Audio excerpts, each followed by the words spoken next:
Dans cette 7e leçon d'Adobe Dreamweaver, nous allons créer des liens à l'intérieur de notre page. Nous allons ensuite créer des effets de survol et de clic pour nos entrées. Nous allons commencer par nommer nos différentes sections afin de pouvoir les faire défiler dans notre page. Nous allons donc créer des identifiants qu'on appelle aussi ID pour chacune d'elles. Je clique n'importe où dans ma première section, par exemple son titre, Watch Episode. Je regarde mon sélecteur de balises et je clique sur la balise Section. Toute la section est sélectionnée. Pour la nommer, je vais taper un identifiant dans ma barre des propriétés et la case ID. Rappelons-nous les règles d'un identifiant. Pas d'espace, pas d'accent, cela ne doit pas commencer par un chiffre. Pour m'aider, je vais décider de taper en minuscule le premier mot du titre de chaque section. Dans ma barre des propriétés, à la case ID, je tape Watch, W-A-T-C-H. J'appuie sur la touche Enter ou retour à la ligne de mon clavier pour valider l'identifiant. Je peux aussi cliquer à l'extérieur de ma case avec ma souris.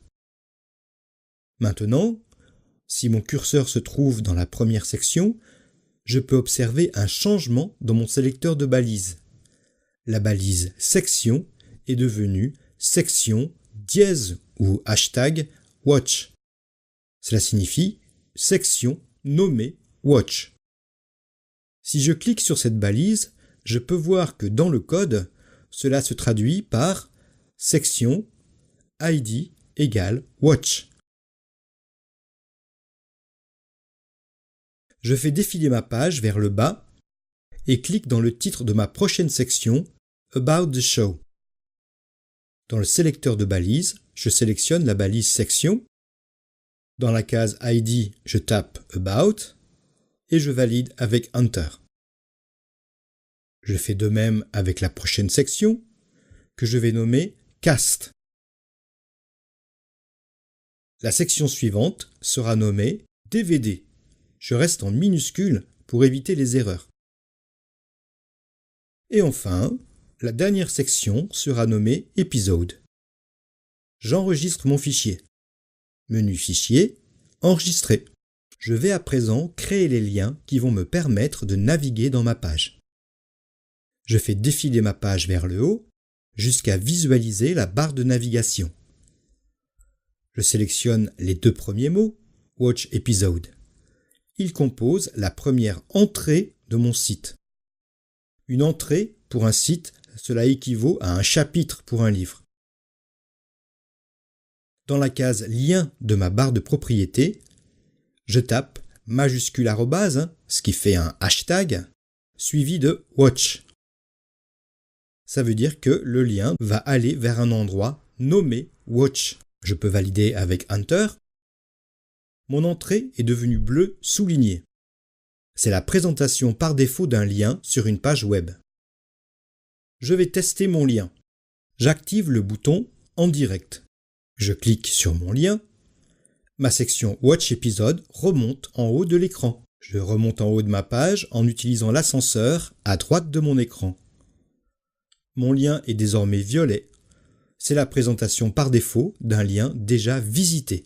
Je désactive l'aperçu en direct en cliquant sur le bouton En direct. Je vais maintenant changer la présentation des liens en créant des CSS spéciaux pour cela. Je clique n'importe où dans mon entrée Watch Episode. Dans mon sélecteur de balises, j'observe la balise A. A signifie Anchor, ou plutôt Anchor. Ouais, c'est mieux. Cela signifie que c'est l'encre du lien. Dans mon code, la balise A apparaît en vert pour la faire ressortir, car elle est très importante. Je peux créer une règle CSS pour la balise A. Je place mon curseur à la fin de mes règles CSS, juste après la dernière accolade rose. Je fais un retour à la ligne. Je tape A, accolade ouvrante, retour à la ligne, accolade fermante. Je clique après la première accolade, retour à la ligne. Je tape T et je choisis Texte décoration en double-cliquant dessus. Comme valeur, je choisis None, toujours en double-cliquant dessus. Je termine comme d'habitude par mon point-virgule. Je valide en cliquant à droite et le souligné a disparu. Maintenant, je vais changer la couleur de mes liens. Je veux retrouver la couleur que j'avais choisie au départ pour mes entrées. Je place mon curseur après le point-virgule, retour à la ligne, je tape C-O, c'est le début du mot color, je choisis ce mot color en double-cliquant dessus, je double-clique sur la palette et j'utilise la pipette pour prélever la couleur des autres entrées. Quand je pense avoir le bon rouge, je clique et le code hexadécimal apparaît. J'ajoute mon point-virgule et je valide. J'ai retrouvé l'aspect de mon lien. Je vais aller plus loin dans la présentation de mes liens, en distinguant plusieurs cas. Je veux que l'aspect change quand mon lien est survolé par la souris ou quand il est cliqué. Cela s'appelle les pseudo-classes. Tout d'abord, la présentation de base de mon lien, quand il n'est ni survolé, ni cliqué, ni déjà visité. Ce sera la pseudo-classe :link. Dans mes règles CSS, après le sélecteur A, j'ajoute :link. L-I-N-K. Je veux que la présentation du lien reste la même quand le lien aura déjà été visité. Je vais créer un sélecteur multiple. Un sélecteur multiple, c'est un sélecteur qui contient plusieurs sélecteurs. Entre ces sélecteurs, il suffit de taper une virgule. À la suite de A::link, je vais taper virgule, espace, et puis A::visited. V-I-S-I-T-E-D. Ainsi, mon lien normal et mon lien visité auront la même présentation. Je vais à présent créer un effet de survol. Grâce à la pseudo-classe :hover. Hover signifie planer. Je clique après la dernière accolade et je reviens à la ligne. Je tape A::hover. H-O-V-E-R. Je fais mes accolades ouvrantes et fermantes. Je peux utiliser la flèche gauche de mon clavier pour revenir après la première accolade. Retour à la ligne et je tape color. Avec ma pipette, je prélève un peu de bleu dans le pyjama de Monsieur Spock, le plus clair possible. Je tape un point-virgule, je valide et je clique sur En direct.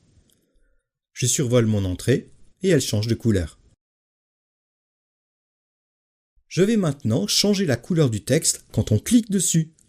La pseudo-classe sera :active.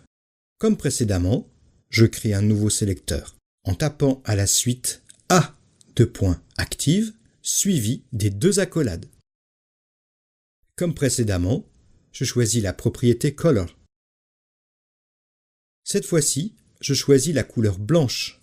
#FFF. Je tape mon point-virgule. Je valide. Je teste en direct. La couleur apparaît quand je clique. J'enregistre mon travail et je n'oublie pas de désactiver en direct.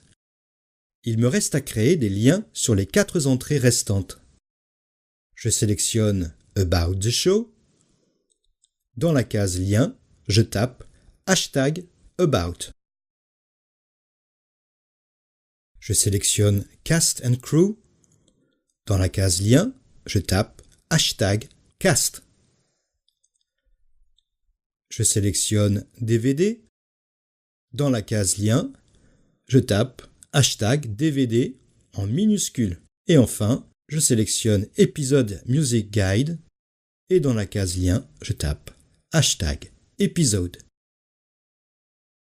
Je peux également associer un lien avec une image. Je descends tout en bas, dans le footer, là où il y a l'image de Spock avec l'index pointé vers le haut. Je clique sur cette image pour la sélectionner. Dans la case lien, il suffit de taper un hashtag. Je teste ma page. Globe terrestre, aperçu dans Chrome, enregistré. Tous les liens changent au survol, blanchissent au clic et me mènent bien à la section choisie.